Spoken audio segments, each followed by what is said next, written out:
ಈಗ ವಿಷಯ ಏನಂದ್ರೆ ಇವ್ರು ತುಂಬಾ ದೊಡ್ಡ ವ್ಯಕ್ತಿ ಆಗಿರೋದ್ರಿಂದ ನಾವು ನಿಂತು ಮಾತಾಡಕ್ಕಾಗಲ್ಲ, ಕೂತ್ಕೊಂಡು ಮಾತಾಡ್ಬೇಕಾ? ಶ್ರೀ ಸಾನ್ನಿಧ್ಯ. ಹಾಯ್ ಅನುಶ್ರೀ ಅಕ್ಕ. ಏನೇಮ್ಮ ಎಷ್ಟ್ ಚೆನ್ನಾಗ್ ಕಾಣ್ತಾ ಇದೀಯಾ. ಅಲ್ಲ ಬೇಬಿ ನೀನ್ ಬಾಯಿಲಿ ಇಲ್ಲಿ ಬಾ. ಏನ್ ಸೊಂಟ ತಿರುಗಿಸಿದ್ದು ಟಿಂಗ್ ಟಿಂಗ್ ಟಿಂಗ್. ಹೆಂಗ್ ಬೇಬಿ ತಿರುಗು ಒಂದ್ಸರಿ ಸೊಂಟ ತಿರುಗಿಸು.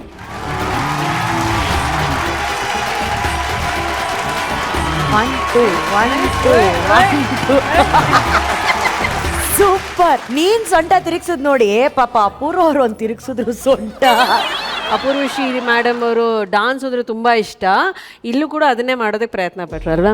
ಕಷ್ಟಪಟ್ಟು ಅಂದರೆ ನನ್ನ ಜೀವನದ ಒಂದು ಆಸೆ ಆಗಿತ್ತು, ನನ್ನ ಕ್ಲಾಸಿಕಲ್ ಡ್ಯಾನ್ಸು ಸಂಗೀತ ಕಲಿಬೇಕು ಅನ್ನೋದು. ಅದು ನನ್ನ ಜೀವನದಲ್ಲಿ ನಾನು ಆಸೆ ಪಟ್ಟಿದ್ದು ಯಾವುದು ಕಂಪ್ಲೀಟ್ ಅಂತ ಇಲ್ಲ. ಆದರೆ ನಿಜವಾಗ್ಲೂ ಹೇಳ್ತೀನಿ, ನನ್ನ ಕನಸು ಮನಸ್ಸಲ್ಲೂ ಅಂದ್ಕೊಂಡಿರಲಿಲ್ಲ. ನನಗೆ ನನ್ನ ಸಮಾಧಾನ ಕಾಡ್ಕೊಳ್ಳೋದು ಬಿಟ್ಟರೆ ನಾನು ಹೆಂಗಾಡೋದು ಅದು ನನಗೆ ನಿಜವಾಗ್ಲೂ ಗೊತ್ತಿಲ್ಲ. ಈ ಸ್ಟೇಜ್ ಸಿಕ್ಕಿದ್ದು ಇದು ನನಗೆ ಎಷ್ಟು ಖುಷಿ ಆಯಿತು ಅಂದರೆ ಪ್ರತಿಯೊಬ್ಬರಿಗೂ ಗುರ್ತಿಸಿ ಅವ್ರಿಗೆ ಕರೆದು ಮೊಡ್ಲಲ್ಲಿ ಹಾಕ್ಕೊಂಡು ಮಗು ಥರ ಎಲ್ಲ ಒಂದು ಚಾನ್ಸು ಕೊಡ್ತಾರೆ. ನಾನು ನಿಜವಾಗ್ಲೂ ಭಾಗ್ಯವಂತೆ. Thank you thank you. Shake it Pushpavati. Shri Sannidhya ನೀನ್ ಕೇಳು, ಅಲ್ಲೊಬ್ರು ಬ್ಲ್ಯಾಕ್ ಕಲರ್ ಜಾಕೆಟ್ ಹಾಕೊಂಡು ಕೂತ್ಕೊಂಡಿದಾರಲ್ಲ, ಆ ಮಾಮನ ಹೆಸರು ಗೊತ್ತಾ ನಿಂಗೆ? ವಿಜಯ್ ರಾಘವೇಂದ್ರ ಸರ್. ಓ ವಿಜಯ್ ರಾಘವೇಂದ್ರ. ಗುಲಾಬ್ ಜಾಮ್ ಸರ್. ಕರೆಕ್ಟ್ ಆಗಿ ಹೇಳ್ತೀವಿ ವಿಜಯ ರಾಘವೇಂದ್ರ ಸರ್ ಅಂತ. ಅದ್ಯಾವ್ದು ಸಂದಿಲ್ ಗುಲಾಬ್ ಜಾಮೂನ್ ಹಾಕೊಟ್ಟಿದ್ದೆ. ಚಚ್ಚೆ ನಾನು ಮಾಡಲ್ಲ. ಬಹಳ ಚೆನ್ನಾಗಿತ್ತು. ಇದು ಇನ್ನೊಂದು ಬಹಳ ಅದ್ಭುತವಾದ ಹಾಡು. ಇದ್ರಲ್ಲಿ ನನಗೆ ಈ ಕಾಂಬಿನೇಷನ್ ಹೆಂಗ್ ಕಾಣಿಸ್ತು ಅಂದ್ರೆ, ಇಲ್ಲೊಂದು ಪುಟ್ಟ ಮಗು ಯಾವುದೋ ದೊಡ್ಡವ್ರ ತರ ಹಾಡಕ್ಕೆ ಟ್ರೈ ಮಾಡ್ತಿತ್ತು. ಅಲ್ಲಿ ಯಾರೋ ಅದು ದೊಡ್ಡ ವ್ಯಕ್ತಿ ಒಂದು ಮಗು ಮನಸ್ಸಿನಲ್ಲಿ ನನಗೆ ಗೊತ್ತಿರೋದು ಹಾಡೋದು ಪ್ರಾಕ್ಟೀಸ್ ಮಾಡ್ತಾ ಇದ್ದ ಅನ್ನೋ ಥರ ಇತ್ತು. ನಿಜವಾಗ್ಲೂ ಅಪೂರ್ವ ಅವರೇ ತುಂಬಾ ಖುಷಿಯಾಗಿ ಅದನ್ನ ತುಂಬಾ ಮುಕ್ತವಾಗಿ ತುಂಬಾ ನಿಜವಾಗಿ ಹಾಡೋದಕ್ಕೆ ಪ್ರಯತ್ನ ಪಟ್ರಿ ನೀವು. ಅಂಡ್ ನಿಮ್ ಜೊತೆ ಇದ್ದಂಥವಳು ಯಾರು ಬಹಳ ದೊಡ್ಡ ವ್ಯಕ್ತಿ, ಆ ವಯಸ್ಸಿಗೆ ಎಷ್ಟು ಚೆನ್ನಾಗಿ ಹಾಡ್ತಾ ಇದ್ಲು ಅಂತ ಹೇಳಿದ್ರವಳು. ಎರಡು ಮೂರು ಸಲ ನಾನು ಈ ಕಡೆ ಮುಖ ನೋಡ್ಕೊಂಡೆ, ಏನು ಈ ಜಾಗದಲ್ಲಿ ಇಷ್ಟು ಚೆನ್ನಾಗಿ ಹಾಡ್ತಾಳೆ ಅಂತ. ಇಬ್ರು ಬಹಳ ಚೆನ್ನಾಗಿ ಅದನ್ನ ನಮಗೆ ಒಂದ್ ಕಡೆ ಖುಷಿ, ಇನ್ನೊಂದ್ ಕಡೆ ಮನರಂಜನೆ ಎರಡನ್ನೂ ಕೊಟ್ರಿ. Thank you so much for this beautiful song. Thank you. ಈಗ ಅವ್ರ ಪಕ್ಕದಲ್ಲಿರೋರು ಯಾರು? ರಚಿತಾ ಮ್ಯಾಮ್. ಹಾಡೇಗಿತ್ತು?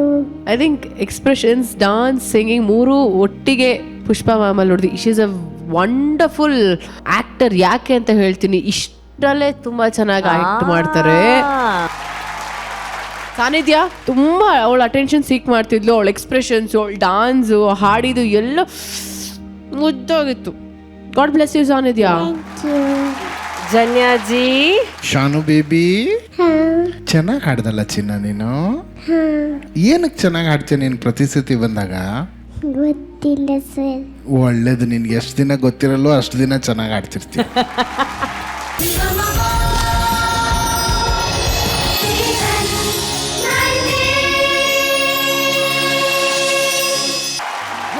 ಚಪ್ಪಾಳೆ ಬರ್ಲಿ ನಮ್ಮ ಉತ್ತರ ಕರ್ನಾಟಕದ ಸುಂದರಿ ನೀತು ವನಜಾಕ್ಷಿ ಹಾಗೂ ಪಂಕಜ್ ಅವರಿಗೆ.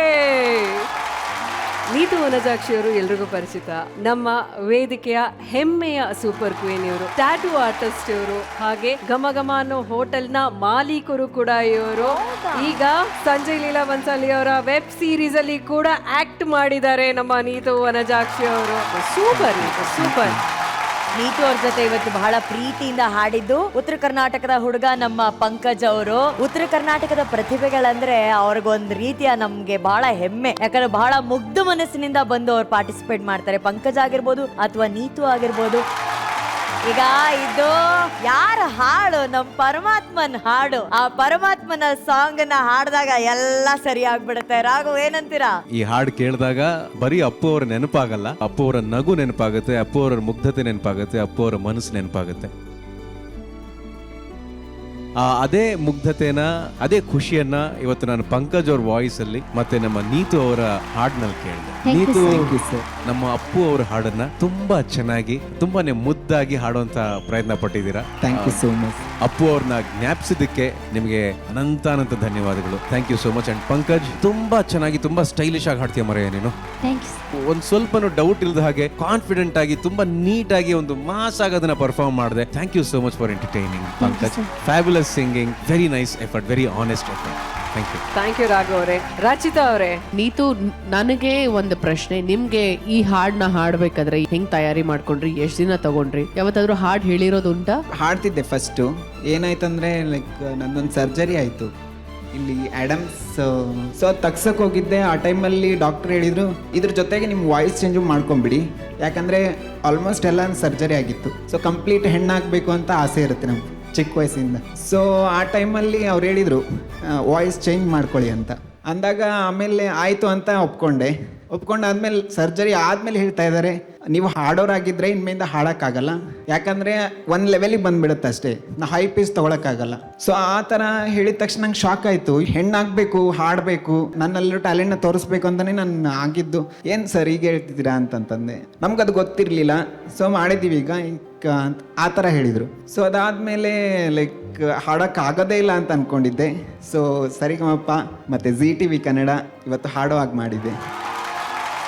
ನಮಗ್ ತುಂಬಾ ಖುಷಿ ಆಯ್ತು ನೀವು ಹಾಡು ಹೇಳಿದ್ದು. And very challenging woman you are. And Pankaj, ತುಂಬಾ ಚೆನ್ನಾಗಿ ಹಾಡು ಹೇಳಿದ್ರಿ ನೀವು. ಒಳ್ಳೇದಾಗ್ಲಿ ನಿಮ್ಗೆ. And it was wonderful. ತುಂಬಾ ಖುಷಿ ಆಯ್ತು ನಿಮ್ ಹಾಡು. Thank you ma'am. Thank you Rachchu. Arjun sir. Neetu ಅವರೇ ನಮಸ್ಕಾರ. ನಮಸ್ಕಾರ. ನಿಮ್ಮ ಹೆಸರು ನೀತು, ಬಟ್ ನಿಮ್ಮ ತಾಯಿ ವನಜಾಕ್ಷಿ ಅವರಮ್ಮ. ಒಂದು ಸ್ವಲ್ಪ ಇಫ್ ಯು ಡೋಂಟ್ ಅಮ್ಮ ನೀವು ಸ್ಟೇಜ್ ಮೇಲೆ ಬನ್ನಿ ಪ್ಲೀಸ್, ಬನ್ನಿ. ನೀವ್ ಯಾರು ತಪ್ಪು ತಿಳ್ಕೊಳ್ಳಿಲ್ಲ ಅಂದ್ರೆ ಅವರಿದ್ದ ಹಾಗೆ ಅವರನ್ನ ಹೆಮ್ಮೆಯಿಂದ ಸ್ವೀಕರಿಸಿ ನಿಂತಿರುವಂತ ಈ ತಾಯಿ ಇದಾರಲ್ಲ, ಇವತ್ತು ಅವ್ರು ಕೂಡ super queen. She deserves a standing ovation. ನಿಜವಾಗ್ಲೂ ಆ ತಾಯಿ ಇದಾರಲ್ಲ, ಶಿ ಡಿಸರ್ವ್ ದಿಸ್. ಎಷ್ಟೋ ಜನಕ್ಕೆ ಈಕೆ ಮಾದರಿ. ನಾನಿದ್ದೀನಿ ನಿನ್ಗೋಸ್ಕರ. ಅವ್ರು ಏನಾಗ್ತಾರೆ ಅನ್ನೋದು ಸೆಕೆಂಡ್ರಿ ರಚ್ಚು. ನಾನ್ ಫಸ್ಟ್ ತಾಯಿ, ಇದು ನನ್ನ ಕಂದ ಅಂತ ಹೇಳಿ ಅವರ ಜೊತೆ ನಿಂತಿದ್ದಾರಲ್ಲ, ಆ ಕುಟುಂಬಕ್ಕೆ ನಮ್ ಕಡೆಯಿಂದ ಒಂದು ದೊಡ್ಡ ಸಲಾಮಮ್ಮ. ಮಗಳಿಗೆ ನೀತು ಅಂತ ಹೆಸರಿಕ್ಕಿದ್ದೀರಾ, ಬಟ್ ಸಮಾಜಕ್ಕೆ ನೀವು ನೀಡ್ತಾ ಇರೋಂಥ ನೀತಿ ಕೊಡುಗೆ ಬಹಳ ದೊಡ್ಡದಮ್ಮ, ಬಹಳ ದೊಡ್ಡದು. ಬಹಳ ಸಂತೋಷ ಆಯ್ತಮ್ಮ ನೀವು ನೋಡಿ. ಅಂಡ್ ನೀತು ಅವರೇ, ನೀವು ಹಾಡ್ಬೇಕಾದ್ರೆ ಕೂಡ ಎಷ್ಟು ಚೆನ್ನಾಗಿ ಹಾಡಿದ್ರಿ ಗೊತ್ತಾ ನೀವು. ಅದು ನೀವು ಹೇಳಿದ್ರಿ ನಾನು ಮ್ಯೂಸಿಕ್ ಇತ್ತು ಅಂತ. ಖಂಡಿತವಲ್ಲ ನಿಮ್ಮ ತಾಳದಲ್ಲಿದೆ. ಹಾಡಿದ್ರು ಮನಸ್ಸಿಗೆ ಮುಟ್ಬೇಕಲ್ವಾ, ನೀವು ಮಾತಾಡಿದ್ರು ಮನಸ್ಸಿಗೆ ಮುಟ್ಟುತ್ತೆ. ಬಹಳ ಖುಷಿ ಆಯ್ತು ನನಗೆ ನೀವು ಈ ವೇದಿಕೆ ಮೇಲೆ ಬಂದಿದ್ದು. Thank you Janyaji. ಮಹಾಗುರುಗಳೇ, ಮಹಾಭಾರತದ ಕಾಲದಲ್ಲಿ ಇದಕ್ಕೆ ಒಳ್ಳೆ ಗೌರವ ಐತೆ. ಆಕ್ಚುಲಿ ಅಷ್ಟು ದೊಡ್ಡ ಮಹಾಕಾವ್ಯದಲ್ಲಿ ಭೀಷ್ಮ ಅನ್ನುವ ಮಹಾರಥನನ್ನ ಎದುರಿಸೋದಕ್ಕೆ ಒಬ್ಬ ಮಂಗಳಮುಖಿಯ ಪಾತ್ರವನ್ನೇ ನಿಲ್ಲಿಸಿದ್ರಲ್ಲಿ. ಅಂದ್ರೆ ಒಂದು ಮಹಾಕಾವ್ಯದಲ್ಲಿ ಆ ಪಾತ್ರಕ್ಕೆ ಅಷ್ಟು ಗೌರವ ಕೊಡ್ಬೇಕಂದ್ರೆ ನಮ್ಮ ಸಮಾಜದಲ್ಲಿ ಇದು ಮುಕ್ತವಾಗಿ ಚರ್ಚೆ ಆಗ್ತಿತ್ತು ಮೊದಲು. ಈಗ ಈ ಸೆಂಚುರಿಯಲ್ಲಿ ನಿಮಗೆ ಸಂವಿಧಾನ ಹಕ್ಕುಗಳನ್ನು ಕೊಟ್ಟಿದೆ. ಸಾಮಾಜಿಕವಾಗಿ ನಮ್ಮೆಲ್ಲರ ಜೊತೆಲಿ ಬದುಕೋದಕ್ಕೆ ನಿಮಗೆ ಎಲ್ಲ ಅನುಕೂಲಗಳನ್ನು ಕೊಟ್ಟಿದೆ. ಆದ್ರಿಂದ ನೀವು ನಿಮ್ಮ ಹತ್ರಕ್ಕೆ ದುಃಖ ಅನ್ನುವ ಪದವೇ ಬರಬಾರ್ದು. GP ರಾಜರತ್ನಂ ಒಂದು ಪದ್ಯ ಬರೀತಾರೆ, ದುಃಖ ಇದ್ರೆ ಇತ್ತಂತ ಹೇಳು, ಸಂತೋಷನ ಗಳಿಸು, ಮುಖದ ಮ್ಯಾಗಿನ ಪರ್ದೆಯಿಂದ ದುಃಖದ ಕತ್ತಿಡ ತಳಿಸು, ನಗುವಿನ ಪರ್ದೆನ್ ಬೀಳ್ಸೋ, ಸುಖವಾಗಿರು ಅಂತ ಹೇಳಿ.